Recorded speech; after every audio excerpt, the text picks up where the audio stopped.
Welcome to the Virginia is for Laughers podcast, brought to you by X2 Comedy.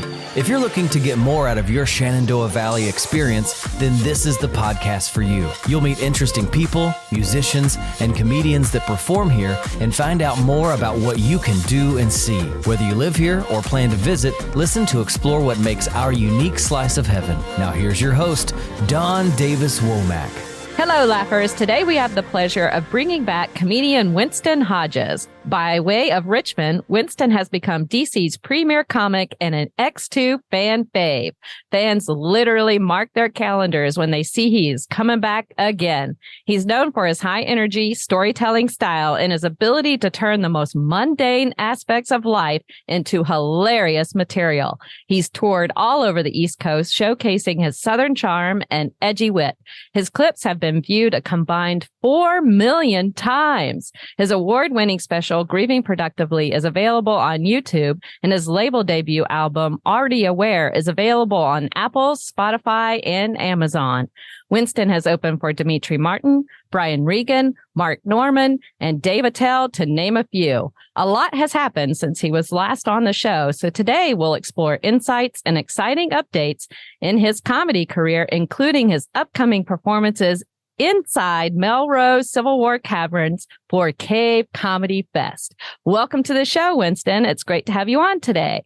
Yeah, thanks for having me back. I'm excited to be back. It's been a while. It has been a while. Too long, I say.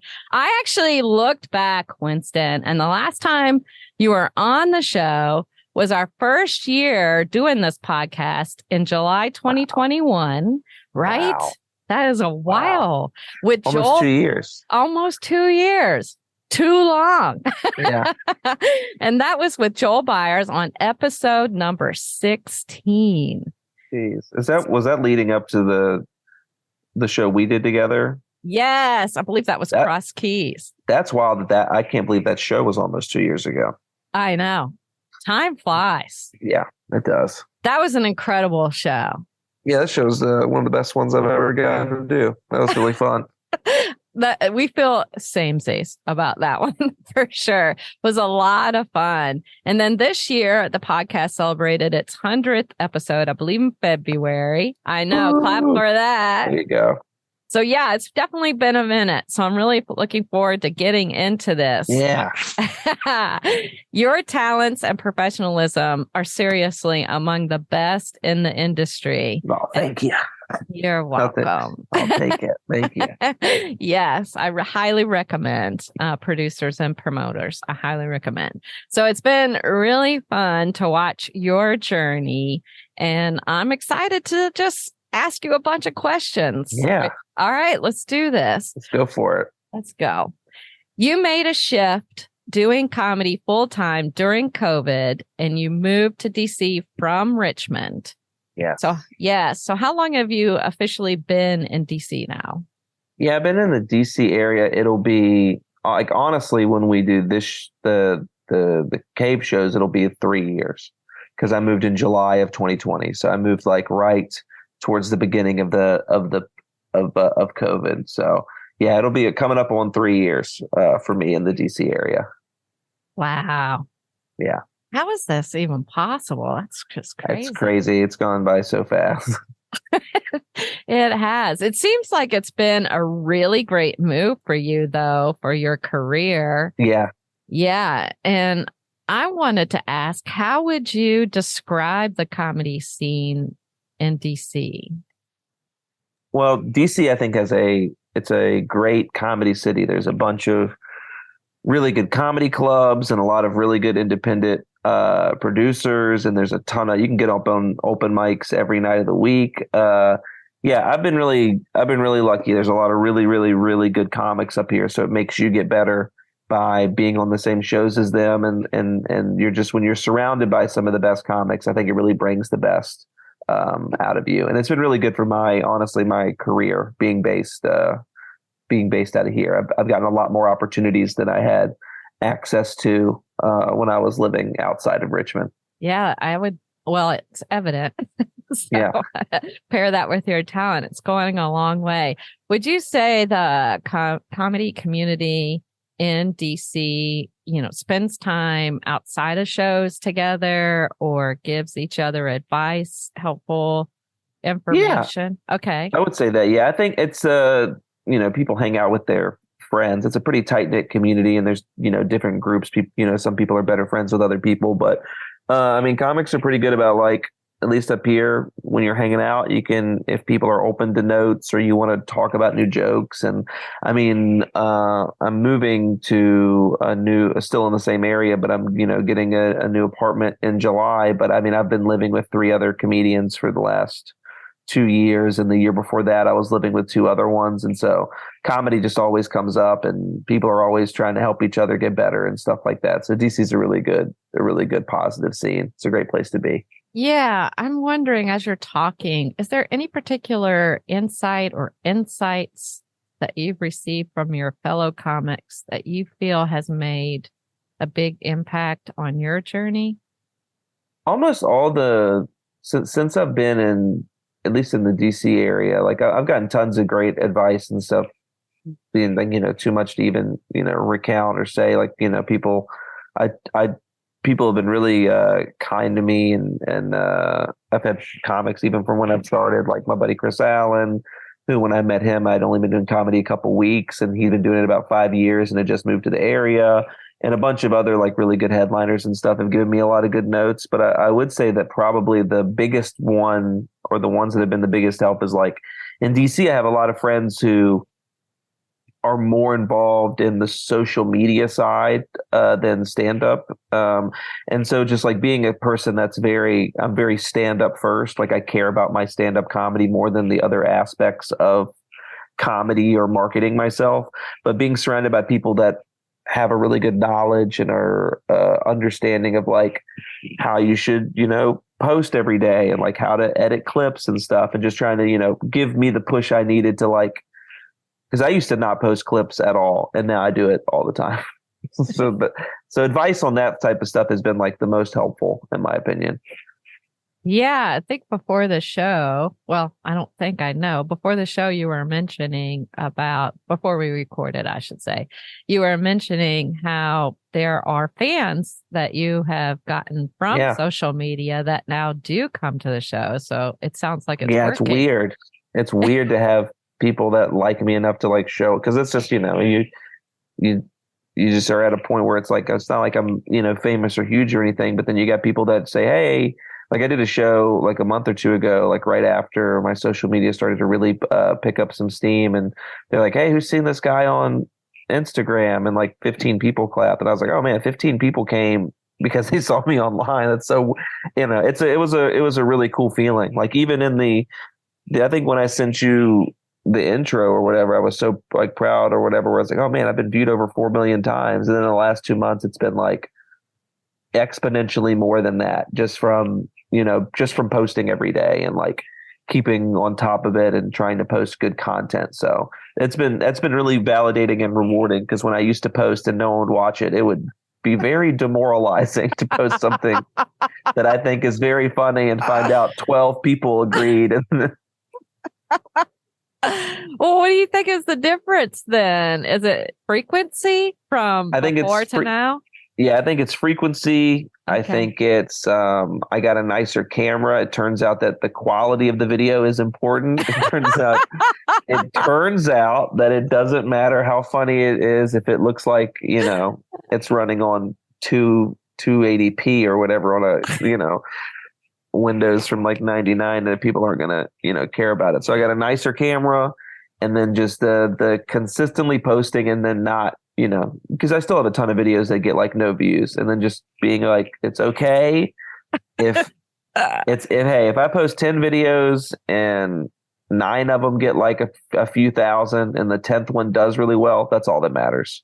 Because I used to be like, I'd have a string of, like, 15 in a row, not do anything, and I'm like, I can't keep. It feels like bombing. I was like, I can't keep bombing the billions of people. This hurts. Self-love. Yeah. But I would say the consistency, and then just, like, finding, just trying to find a way to like have posting give me joy. And I'm just more excited about posting. And that just comes from like posting clips that I like. And I like having nicer video. It looks professional. It's like, oh, this looks good. And then just when a video does really well, just like, internalizing it and being mindful and just kind of enjoying like, oh man, this video is doing really well, because you never know when that stops. So I'm going to enjoy it while I can. Yeah. I'm curious, what kind of camera did you get?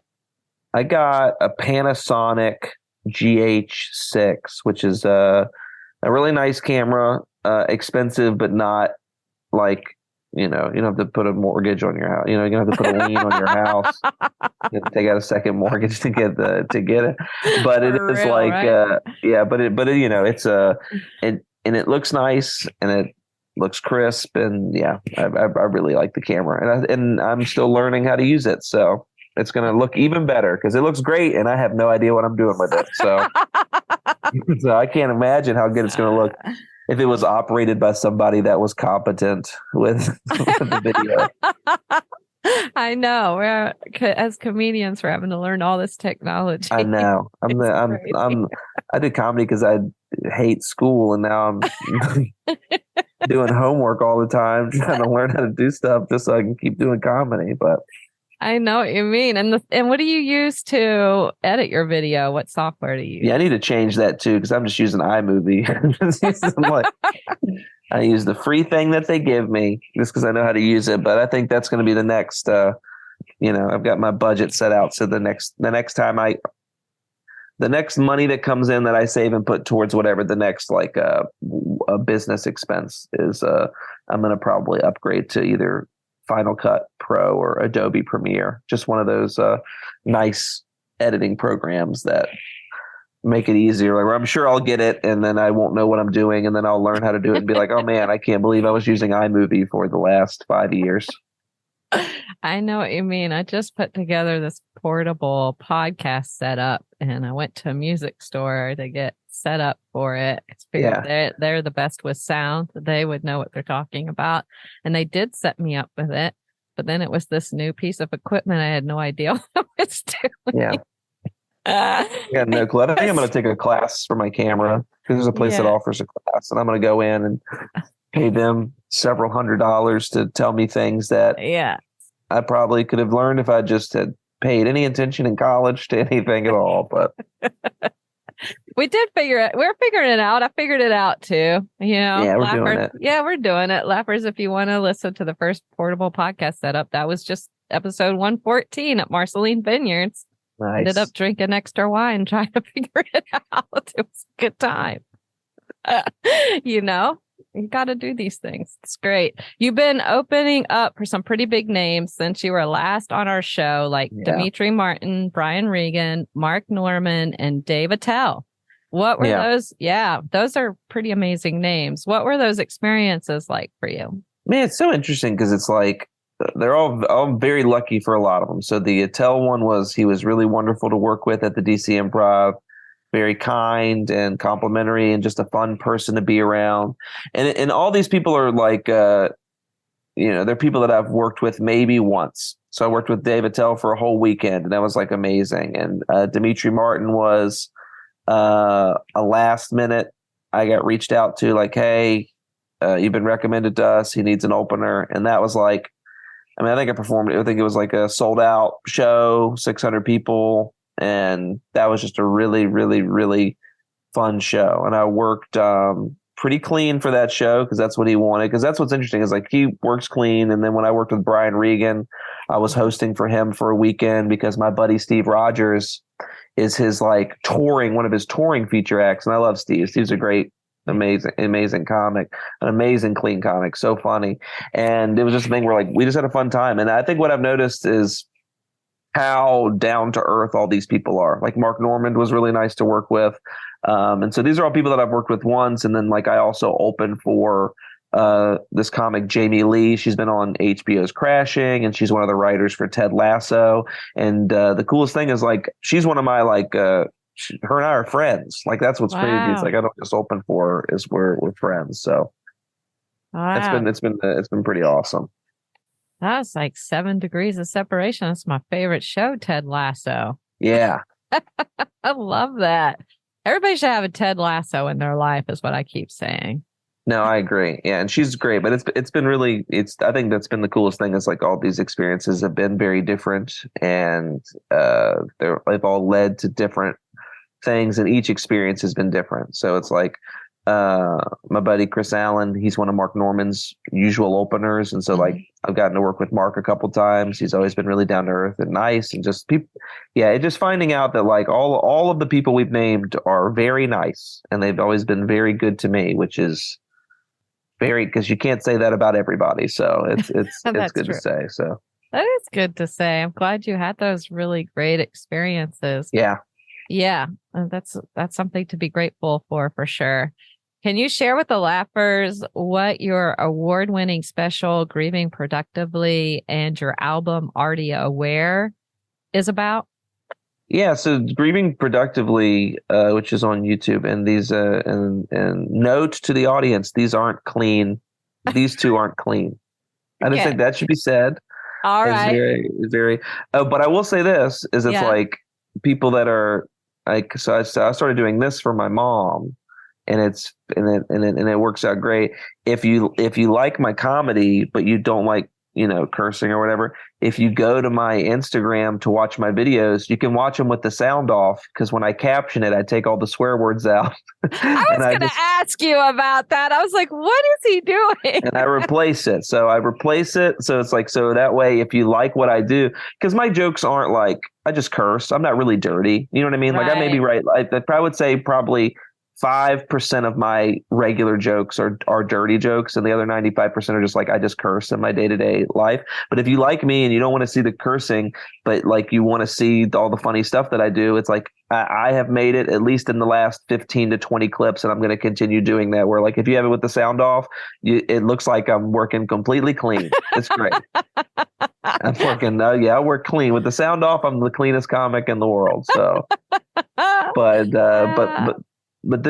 Grieving Productively isn't clean, and neither it's mostly because of cursing, and then the same thing with my other album, which does have some dirty jokes on it. But it's Grieving Productively is like 40 minutes. It's like a art project style thing, but it's a 40-minute special that I edited together of like right at the beginning of the pandemic, of like old shows that I'd recorded, a Zoom show that I did, scenes from me outside and doing outdoor shows. And that's like a 40-minute show about like losing my father. So it's all jokes about grief and death and loss and how to deal with that, and making sure that, you're able to find the humor in such a, negative, sad thing. And then Already Aware is more mix of like, it's just like an hour and 10 minutes of jokes. So I cover stuff that I talked about at the beginning of my stand-up journey, and then like stuff that was new at the time that I was doing it. So it's so it's Grieving Productively is a very specific, like, this is about this thing, and then Already Aware is more like there's like 15 minutes about teaching.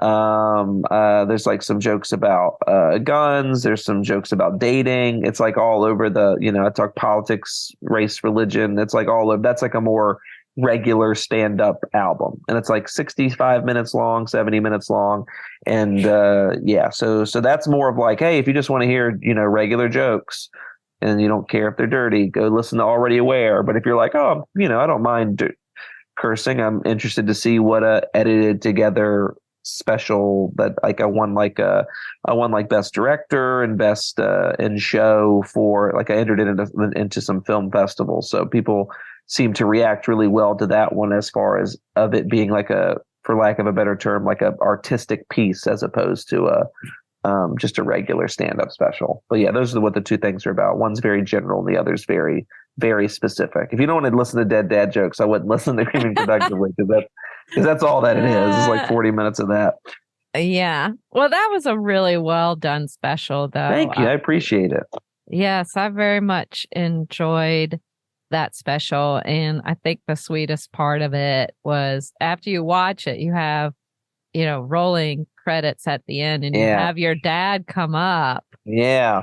I forgot that. So that was a thing where I was like just editing it, and I was like, the way that I initially had it ended was like just the credits roll, and over the credits, it's a song playing, and then like photos of my dad, stuff like that.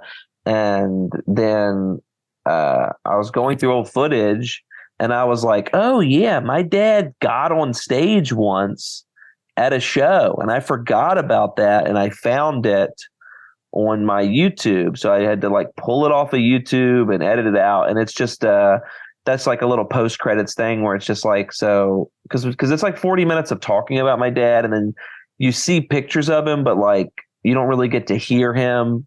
And and I think having that and just having it to where like you can watch it and like see my dad has a good sense of humor and how proud he was of me and my brother. And that was a very like, I was getting ready to send it off. Then I was like, oh, maybe I should check some other shows. And then I saw one where he popped up, and I was like, oh man, I need to put this in there. I think that's a nice little farewell and send off to him. So that was a really nice touch. By the way, did you know that you are listed as a quote musical artist in quote on Google? I know now. It's great. Yeah, I don't know what if Spotify just does that when you're like when someone submits it, but like, yeah, you mentioned that and I went and Googled it. And it's like, yeah, musical artist. And I was like, yeah, my brother was a musician. I've never in life. There's no singing in my comedy. It's very much. I think we don't sing here. Yes. I think this is very good social media post material. I do. Yeah, I agree. I'm going to take a picture of it and be like, yeah, you guys check out my new, got a bunch of songs coming out. I'll be singing them at the cave. Yeah, maybe so. Maybe not. I don't think so. It doesn't sound like it. But I haven't checked out You're Already Aware yet. So I'm looking forward to watching that and munching on some delicious gourmet popcorn from our sponsor, PrePOPsterous. Okay. Do you get the munchies when you watch shows? I do. I get the munchies all the time. I'm hungry constantly. It's become a problem. Well, good. I'm going to add to your problems and send you some. Please do. I love popcorn. So please. Do you prefer salty or sweet popcorn?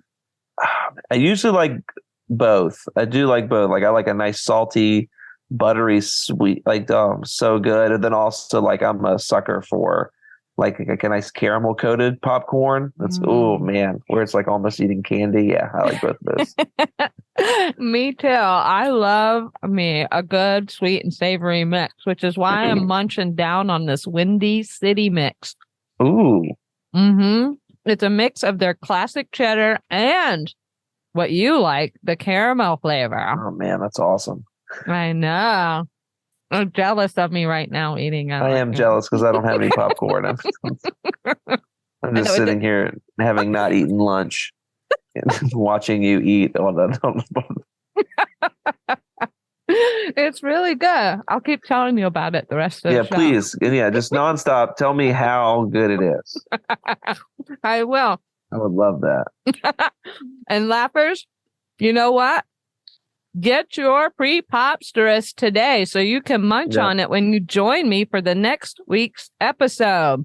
And be sure to use, the discount promo code LAUGH15 when you buy some today at PrePOPsterous.com. That's PrePOPsterous.com.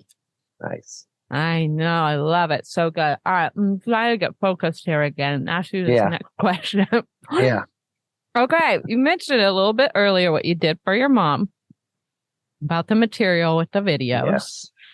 And for those of lappers that may not be familiar with X2 Comedy yet and its brand, X2 Comedy works with clean comics. Yes. As well as blue comics that agree to do a clean set, which is why we're branded as Cleanest Shows with a PG-13. This podcast is an extension of the work we do around here in the community. Mm-hmm. So with the comedy shows we actually do, you're one of the blue comics we work with. Yes. Yeah. And I wanted to ask you, do you do a lot of clean to cleanest shows outside X2 or, since you started working with us these days, or would you say a majority of your gigs are blue at this point in your career? I think definitely a majority of the shows I do, yeah, like I would say a pretty big majority of the shows are like not clean. They're just like regular, stereotypical comedy shows where like, will there be some clean comics? Will I work cleaner sometimes? Yeah, but as far as like it's clean, people are attempting to be clean. I would say like 5% of my shows are clean. I would say 1 out of 20.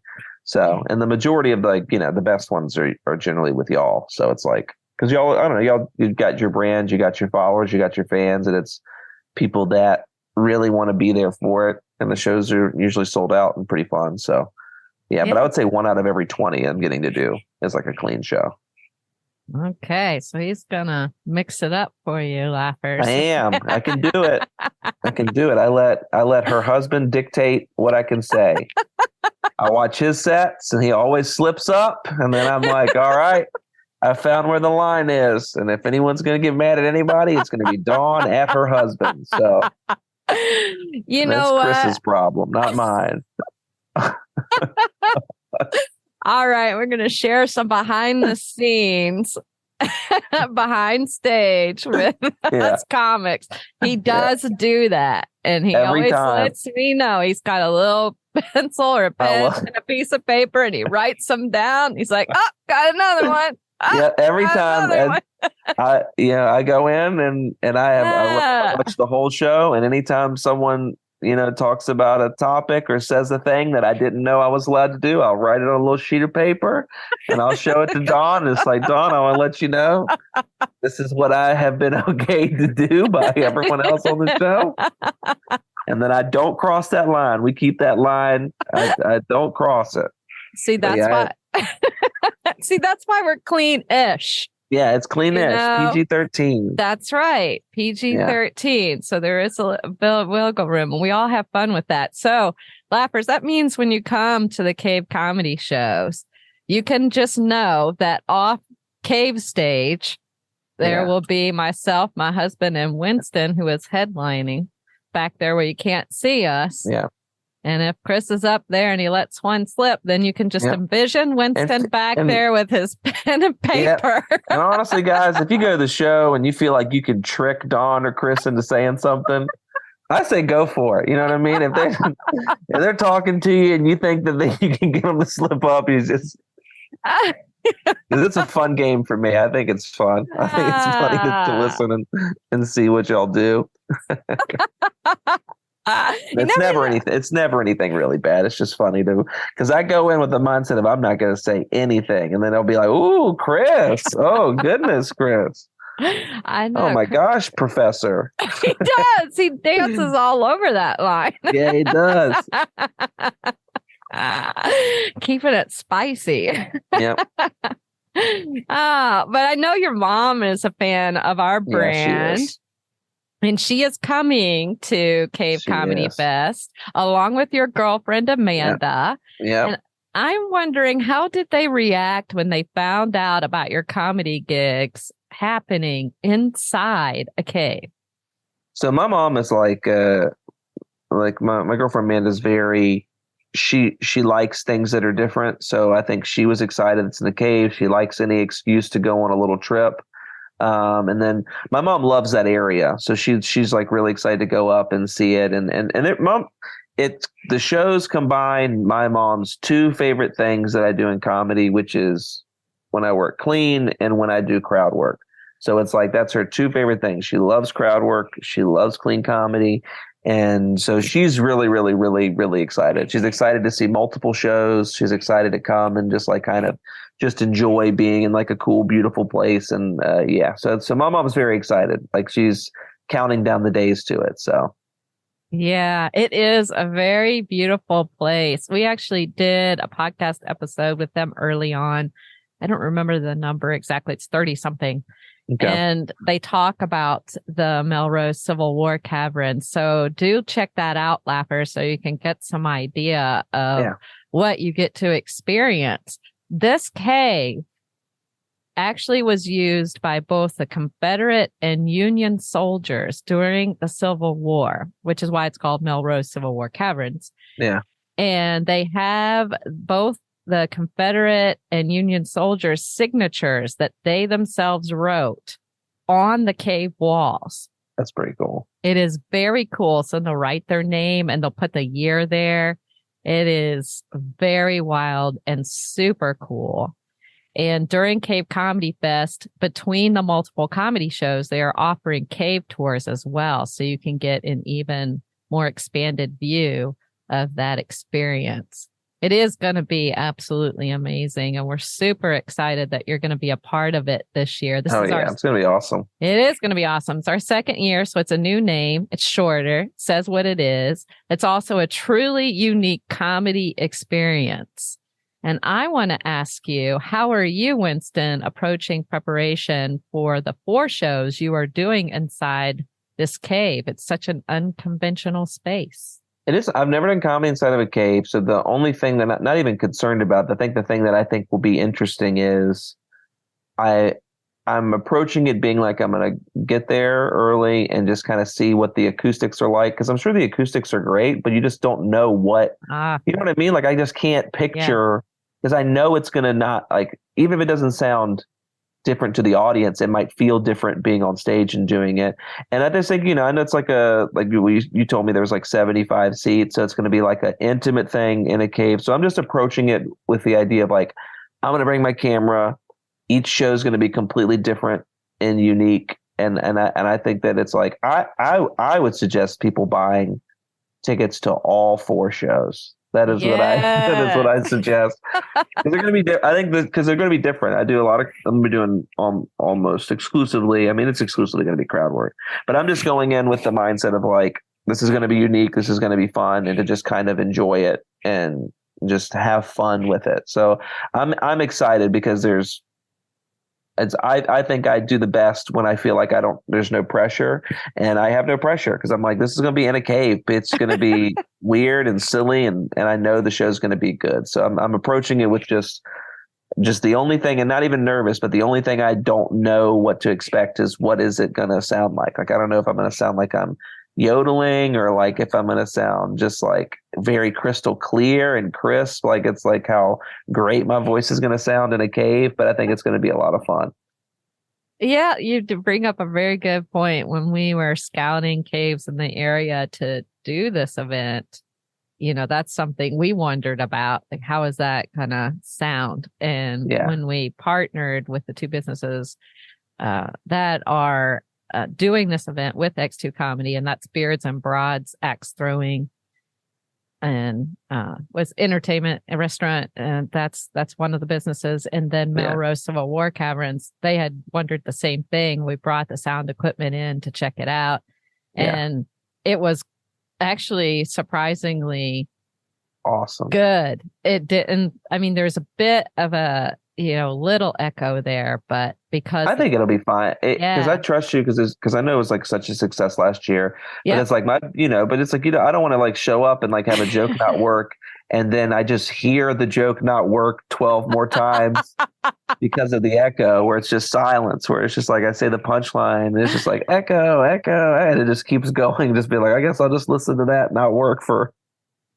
I think it's going to be really fun. I've been, ever since you mentioned the shows to me months ago, and I tentatively put it in my calendar, I've been like really, really, really looking forward to it. So yeah, it's a really great experience. And new this year, we're doing VIP tickets. We didn't do that last year.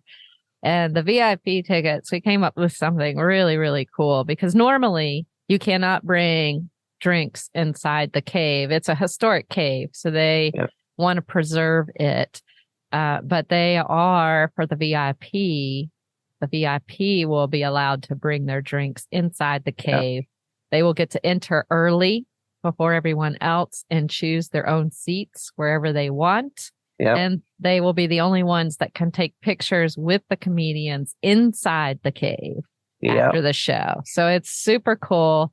We're so pumped about it. We really like to think about, if we weren't a part of this, what would we want when we're putting the event together? And that's something we're super excited about. So some of your social media fans will get to, and just fans in general, get to take a picture with you. VIP tickets. You can take pictures. You can be drunk in the cave. Like, there's so many. I think that's what the VIP ticket's for. Like, I think let's be honest, guys. As you know, you want to drink in a cave. That sounds. No one gets to do that. You're not allowed, but you can with a VIP ticket to the comedy show. You can bring it on into that historic site and have fun. And give Winston even more material. Yeah, come on. I love that. How do you think this experience will differ from performing in a traditional comedy club or theater? Anytime I'm anywhere that's not a comedy club or a theater, there's always like, are people going to act right? Because it's just like, if you're not in the space where comedy is normally happening, you feel like you can't, you know what I mean? Like this, like what rules are you allowed to break or whatever? But generally when that happens, I end up doing crowd work. So it's like, I'm already doing crowd work. So it's going to be great. It doesn't matter. It's going to be awesome. I'm just excited.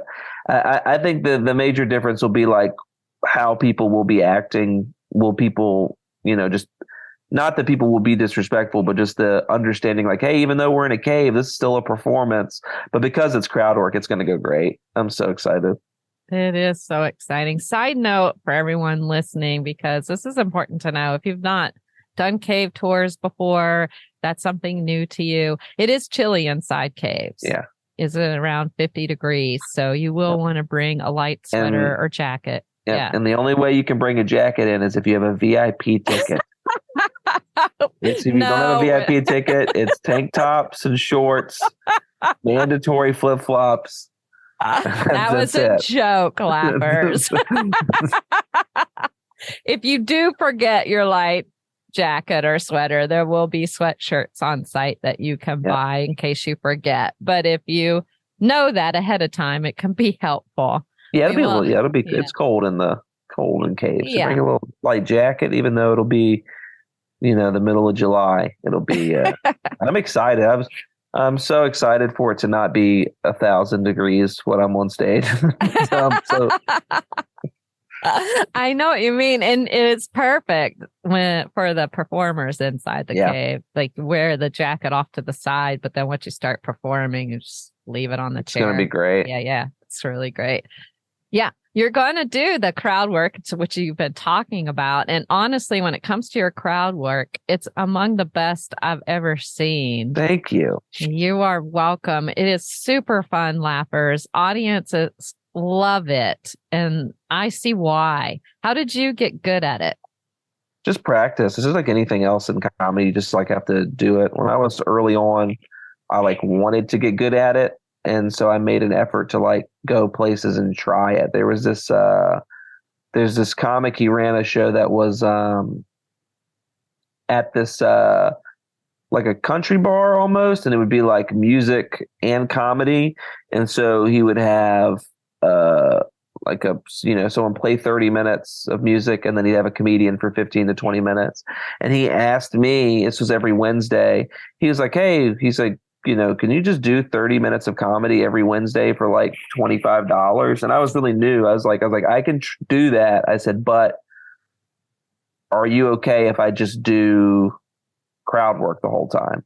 And he was like, yeah, that's fine. And so that's how I, learned how to do crowd work. Is there was like a 2-month period, like 8 or 9 straight Wednesdays where I did 30 minutes of just crowd work. And the first time I went in and I was like, I don't even know how to begin this. So I was just like, all right, I guess I'm just going to ask everybody what they do for a living. And I asked everybody what they did for a living and would make jokes about that. And the set went good.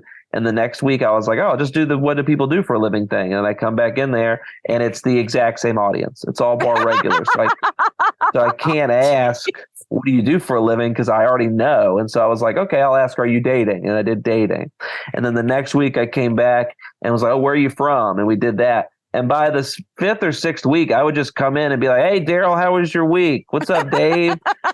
And so I think that really helped me get comfortable treating audience members like their friends and family and being able to get personal stories out of them. And it also led me to where it's like, I don't have a really, some crowd work styles is not, I don't want to use the word mean, but it's more like it's mean. You know what I mean? It's a little meaner. And I'm not a mean. My crowd work's not mean. Everybody's having fun. Yes. We're getting to know each other. I make fun of myself more than I make fun of anybody else. I've never, the only time I'm mean to someone is if they're like a really mean audience member and they're ruining the show. But outside of that, and I think doing that for 8 weeks where I got to know the first people I was doing crowd work with, where these people are like, oh, these kind of people are actually becoming people in my life that I see every week, and they're becoming acquaintances, I think kind of has helped me at least get on the right path to figure out what my style of crowd work would be. But yeah, just doing it. You just got to go out and you just got to practice. Did the 30 minutes at first feel really long? And then after you got more, okay. Yeah, really long. And now crowd work's like, 30 minutes still feels long sometimes with just doing, regular jokes, but crowd work, it's because of what my style is. It literally just, it feels like I've had like a 30-minute conversation where it's like, oh, I just got to meet people. And it's just like, oh, I'm just getting to be funny in conversation. And so, yeah, come to the show. I'll ask what you do for a living. I'll ask where you're from, how you know people. We'll get into, I'll ask you some questions you didn't think you'd ever get asked before. And it'll be good, clean fun for the whole family. That's right. And if they're VIP, you might ask them what they're drinking. Oh, yeah, VIP. If you want to get asked what you're drinking, get that VIP ticket. All right, that's what I want to know. How would you say, you talked a little bit about how your process kind of evolved over time. Do you think you've learned better ways as you keep doing it to interact with the audience? Do you have any tips for people? Okay. Yeah, you just get better. Like the thing that I've found is just like, practice does make perfect, right? So it's just the more you do it, you learn more about yourself. And it's like, you might ask a question or do a joke the same way 20, 30 times. And then for whatever reason, if you put your reps in that 31st time, you might do it a different way and just find out, oh man, this works better. And just not being afraid to bomb, not being afraid to experiment, where it's like, there'll be a lot of times where I'm doing really, really well on stage and I'll have a question where I'm like, I don't know if this question will be funny at all, but I know that I'm doing so well that I can ask this question. And if it doesn't get a laugh, I'm not going to lose any momentum. I can just go back to the stuff that I know that works.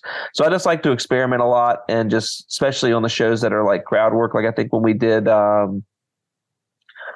Pure, Shenandoah, and the Elks Lodge, those were both sets that I did pretty much all crowd work in anyway, because I could just pick up the vibe that's kind of what they felt like they wanted to hear. And just at the Pure Shenandoah, allowing myself to experiment when they had the lights and the smoke machine, and being able to be like, I don't know if it's going to be funny, but I'm going to do a big physical bit. I'm going to do, stuff like that I don't normally do. And then with the Elks Lodge, just being like, you know what, these people are they all know each other. Yeah. So let's just play them off of each other, and just letting myself experiment, and just being like, you know what, even if it turns out to where they're talking more, or I'm not asking, I'm asking different questions, or just getting to know them. And so I would say that just giving yourself room to experiment and not being afraid to try something different, as long as you take the information that you get and adjust. Okay, they didn't like that, so I probably won't do that again. Or oh, they really like that, I should start doing it like this. Mm-hmm. And the way they let you know they like it is they're laughing and having laughing, smiling, not throwing their beer at me. That's generally, which I've never had knock on wood, I've never had a drink thrown at me. I've had, other stuff happen when people are upset, but a drink, that's not one that I've had happen yet. Let's hope that doesn't happen. Yeah, because it's a historical thing. You'll get arrested. That's right. We don't need you can VIP, you're not allowed to throw beer. You can drink it, but you're not allowed to toss it around the room. That's right. We want VIPs without the drama. Yes, please. Yes, please. You talked earlier about putting videos out more frequently on your social media. I wonder, is that there's a lot involved in doing that? How do you manage your time to put out videos every day? Yeah. What is the length of your video clips that you put out? So I try to keep, right now I post every day to Instagram, and then I don't post every day to TikTok, and I don't post every day to YouTube, but I've been focusing on Instagram because that's where I've seen the most success and growth recently, and I'm trying to I would say about 6 or 7 weeks ago, I was at about 8,000 Instagram followers, which I had built up from 2,000 the previous year. So I'd gone up 6,000 in a year, which had felt good. And then I just started got a better quality camera, went back to trying to do a clip every single day. And even if it's I don't have a new clip, I'll go get an old clip and repost it. But I try to make sure my clips are like a minute or less, or 90 seconds or less, because that's the length of Instagram Reels. Mm-hmm. But a minute or less is the ideal range for me to do the Reels, to try to get followers and try to get people. But yeah, the amount of work is I have to do the set, I have to record it, I have to upload the video to my computer. I then edit the video in iMovie down to the clips that I want, export that file to an MP4 file. I will then download that to Dropbox, download it off of Dropbox onto my phone to where I can put that. The only type of editing I do is I put the captions and I resize the video so that it's because I'm filming in cinematic view. So it's mm-hmm. you're watching a movie, but everything on Instagram Reels is supposed to be the shape of your phone. So you have to resize it so that you're not getting the whole picture. And I would say now, and it used to take me a long time to do all that, but I have now got it down to science. So it's the longest part is the initial editing of the video, where it's I have to find the clip, export it. And it's that, but now that maybe takes 5 minutes because I know where the funny is. I export that, download it. I can get a clip done now in about 15 to 20 minutes. And wow. Yeah, which is but it used to take me so much. I used to get so mad. And but then you just learn how to quickly do it. You learn how to not cut corners, but you're I know this is the boom boom. This is how I knock it out. So but I've seen a lot of growth, and so I've grown from 8,000 to 20,000 in the last month and a half.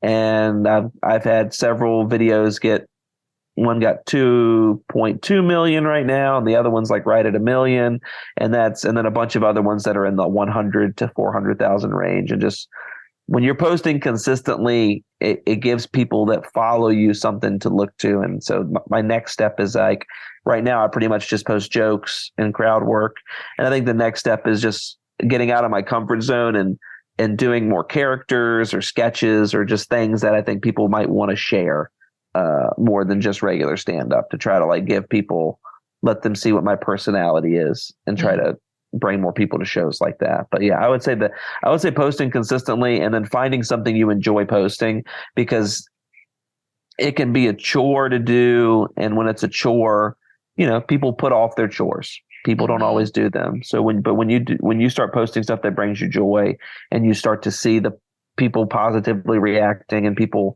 wanting to see more videos from you, and you start to see your followers grow, it makes it easier to do different things, or work hard and post more clips, because you're oh, I'm seeing the fruits of my labor are paying off. So I have a technical question about yes. that work. Yes.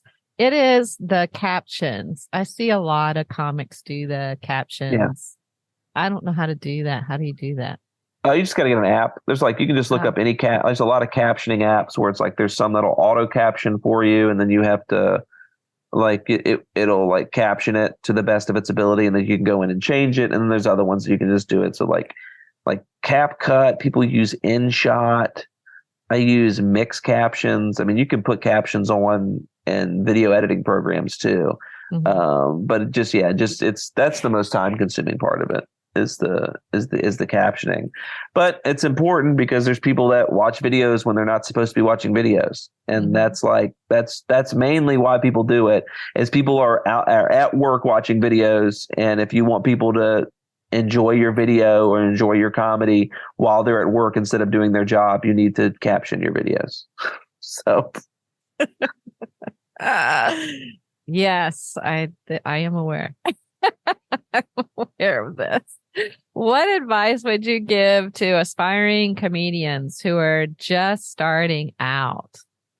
Oh man, you should just go to as many open mics as you possibly can and make friends with other comics. And if you're new, you should be watching the entire show. I know a lot of times when you go to an open mic, you want to hang out and you want to talk to your friends, but I can say that I've been doing stand-up about 8 years. And then my first year or two, I would watch almost the entirety of the mic because I think it's helpful to see what other people are talking about, seeing what other people are doing that works, gauging yourself against what other people are doing to see where you can improve and what you can work on. And I said also, it's just like, I don't know, at the beginning when you're making friends or whatever, supporting each other, I think is really important in building like a community. But the main thing is performing as much as you possibly can and not getting in the mindset of, oh, this audience is stupid. This audience is dumb. It's like, no, I think that, I always heard you should never blame it on the audience. And I'm a firm believer that until you're great at comedy, you should never blame it on the audience. And then once you get good, yes, sometimes it is the audience's fault. But it is. But if you're not good yet, it's probably your fault that you didn't figure out a way to make them laugh. But I would say the biggest one is like working hard, going to open mics, because there is absolutely no substitute for performing. Because it's the only way you can figure out how to do it. I agree with that. And you never know who's there. And there are other comics like myself who produce shows. Yeah, they book shows. That's how you get on shows, is you go and you do your best and you try hard and you get to meet people and you just I would say that the working hard, and then since this is about clean comedy, I will say that like even having 5 minutes of material that you can do clean, it just opens the door to a lot of other work. Mm-hmm. And that's not to say, oh, everything you do has to be clean, but it's just like, look at your jokes. If you're not talking about, really dirty stuff, 9 times out of 10, you can make a joke clean just by not cursing in it. Like there's a lot of comics I know that are like, oh, I don't work clean. And then we'll talk to them about their jokes. And I'm like, this could be clean if you change this to this. This could be clean if you did that. And, and there's like all these things you can do. But I would say as far as like, you want to get as much stage time as possible. You want to be able to work things and generally you can do both. Like I think I'm pretty, proof positive that you can do both things. And like, I'm going to do 4 1-hour crowd work sets that are completely clean. And then I'm sure the following week I'll be doing my regular shows headlining like around the area as well. So there's nothing wrong with, writing a little clean and having something, especially early on, while you're trying to find your voice and find out what works for you comedically. Just, it also doesn't hurt to try to do things you're not good at. Because I know a lot of people that are like, oh, I'm not good at writing clean comedy. It's like, yeah, but you can try. Worst case is you're still bad at it. Best case, you find out you have another talent and you can figure something else out. Yeah, I think regardless, it helps you flex your comedy muscles. Yeah, because also, the goal, like in comedy, it's like being a full-time only stand-up is like near impossible to do. So like when you do comedy, it's like you have to be, a lot of stand-up comedians, like the way they become successful is they get a writing job for a television show. And it's like, and you have to be able to write not crazy dirty stuff all the time. Like if you want that, it's just nice to be able to write in different styles and different voices so that if you ever get the opportunity to do a job or work a gig, you don't have to be like, oh, I can't do that. Even if you're, not the best at it, you want to be able to take the job and get better. Cause it's like, if you want to, make comedy your profession, which I think a lot of people that are doing stand up would love to do. That's the dream. So it is the dream. And I like how you pointed out, it's about reps. And if we're going to get better at anything, can use fitness as an example. If you want to get fitter, then you need to do the additional reps, the additional steps, but so you got to put in the work. You got to put in the work. Yeah. Not everybody thinks like that. When you're really new and you do have a little something, you can kind of go through this. Oh, well, I'll arrive and Netflix will call me next week. Yeah. And there are really no shortcuts. There are really no shortcuts. There's not. And like, here's the deal. There's maybe been, in the history of comedy, there might be a handful of people that were so naturally gifted that they could figure out a way to make it their gig and they don't, don't have to do the reps or the hard work. But I'm a believer that like, man, those people could have been even better if they put the work in. So it's like, yeah. So I don't know. I don't think there's a lot of substitution. There's no substitution for hard work. So even if you are already good and you're doing well, imagine how much better you'd be if you like also worked and could unlock a few things that you're not even capable of doing right now. So Yeah. Yeah, that reminds me too what you said earlier about don't be afraid to bomb. Were you ever afraid to bomb? oh yeah, like always. I hate bombing so much, but you have to like at least like even though there's the fear of doing it, you have to at least. You don't want to get complacent. You don't want to do the same stuff over and over again. You want to be able to be like you want to just have the freedom to experiment and like. And that's not to say, oh, you should go out and bomb all the time. It's like, no, you should try to do well, but it should just be like, sometimes what's the funniest is the stuff that is the riskiest to try, where you're like, I don't know if this is going to work here. I don't know if these people understand this, but let's try it. And, sometimes it doesn't work and you have to just understand that is part of the process is sometimes stuff is not going to work. And when it rarely does happen to you now, I know that. But when it did, I bombed last night.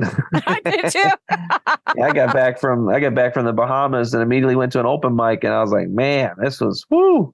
I had all new stuff, and then the open mic was poorly attended, and no one was enjoying the comedy. And I was like, I'm glad I left my house for this, man. This was nice. What a wake up call that I'm not in the Bahamas anymore. Go to an Irish bar and bomb. That makes me feel good because it wasn't bad, but we had a recent performance, really not even close to bad. Yeah, but it wasn't actually our A game either. Yeah, for Chris and I, and so we had to bounce back from that. And I think it gets quicker the more you do it. Oh yeah, you just get more. Yeah. Oh yeah. Yeah.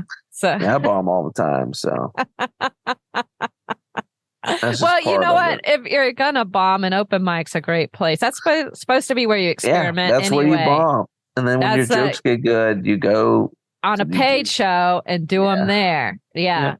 That's one thing I'm getting really passionate about. We're working with more local comics. It's just that educational piece about comedy in general. Yeah. You go to an open mic, that's where you experiment.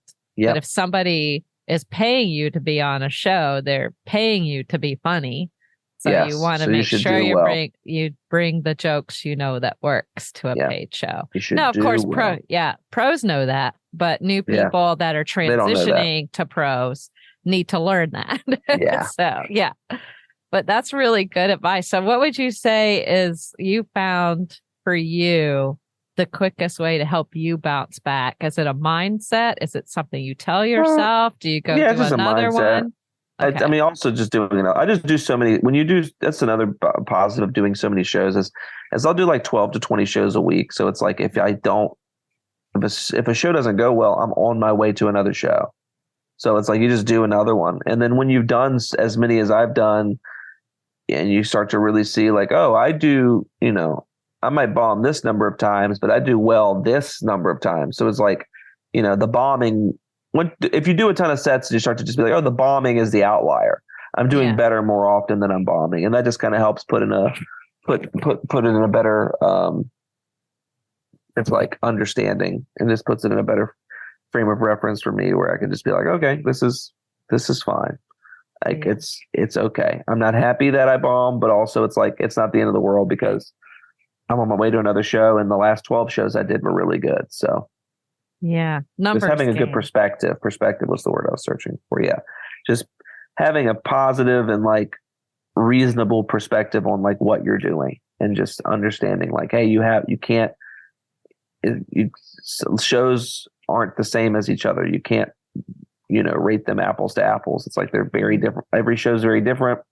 It has a different life to it, a different energy, depending on the comics and the audience. It's like a living organism, and sometimes it's not going to work out. And then when you bomb, also just realizing that like 99% of the time no one cares that you bombed, and they won't remember that you bombed. Like they forget you as soon as the show's over. Yeah, they remember if they laughed. I've noticed that. Yeah, they remember if they like you. Yeah, they remember that. and they remember if you had a complete and total meltdown. That's the only two. That's it. If you're doing great, they remember it. And then if you just like lose it, those people will never forget you. If they might not remember your name, but they'll remember the night that the comic lost their mind and started screaming at everybody. Yeah. I've seen that happen. That's what I was going to say. I've never seen you do that. Have you ever done that? Oh, I mean, yeah, I've absolutely lost it on stage a couple times. Yeah. Every comic has done it a few times, I think, for the most part. It's just you do enough shows, and there's just sometimes where you have other stuff going on in your life and someone's being really disrespectful and you're like, not today. I was like, I'm not. No. You know, when your pride, you know, gets to you, where you're like, no, I'm not. No, when you don't care about the show anymore, you're like, you know what? But that's very few and far between. I'll have that happen. That happens to me like once every few years.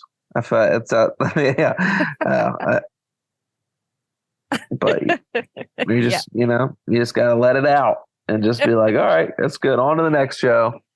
It sounds like it's a bit instigated by someone that. Yeah, sometimes, or you're just doing so poorly and like you don't understand why you're doing poorly, and like you're just bombing so hard and you're trying hard, and like maybe like all your other life stuff isn't going good either, and so you're just like there's nothing to fall back on, and then you just see people just like snapping. You're like, oh yeah, they're snapping because something at home is not going great. A little perfect storm situation.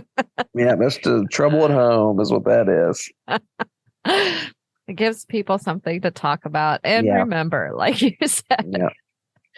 Yeah. What's coming up for you next besides the Awesome Inside? Oh, man, let's look at my calendar. I got a bunch of stuff coming up in the DC area, like Arlington, Alexandria, Fairfax, DC, Maryland. I just got a bunch of cool shows coming up and some headlining opportunities, and I got some other comedy things that hopefully work out. They're not on the schedule yet, so. But honestly, I'm really looking forward to these shows in July. So I think those are going to be great, and I think all your listeners should buy tickets. I do too. The shows. It's incredible. This is just our second year, and sell it out, and then we can add a 6:30 a.m. show. We'll do 6:30 in the morning, VIP.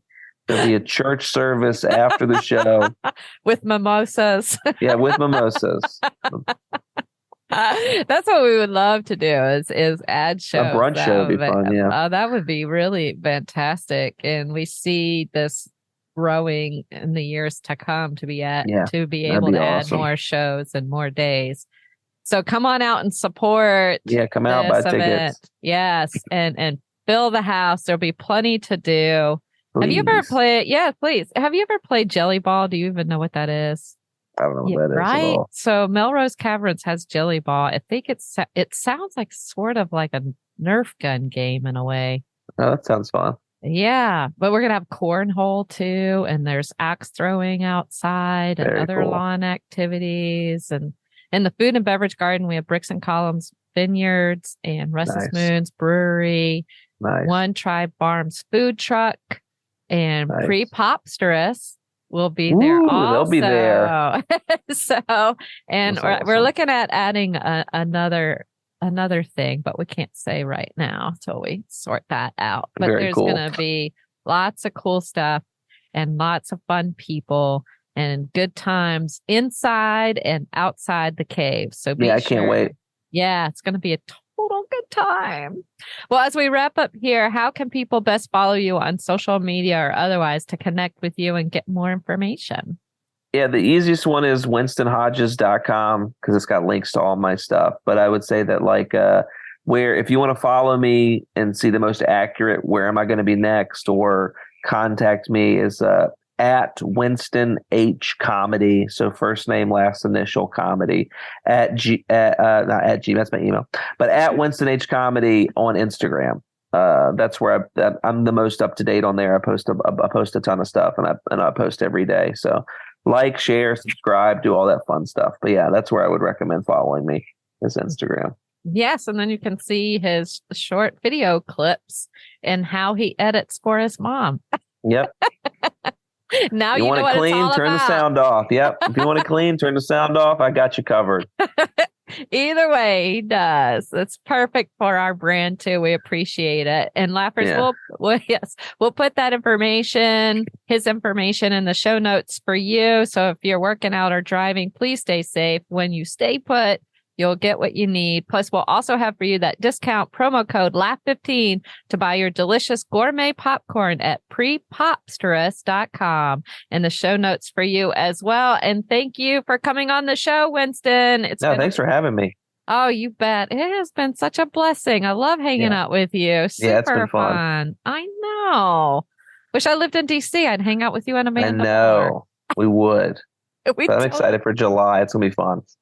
It is. And Lappers, you can see Winston perform live inside a cave as your headliner for our Cave Comedy Fest. It's a fun fest with multiple X2 comedy shows in a cave with Winston as your headliner. Yours truly, that's me, and JMU's funny professor, Chris Womack. We will also have 2 shows that feature rising local comics known as the Basement Comics. So come out and support them as they continue in elevating their craft. You can also take cave tours and enjoy Beards and Broads axe throwing outside, like we said, on festival grounds with all the food, wine, beer, and other activities you can enjoy.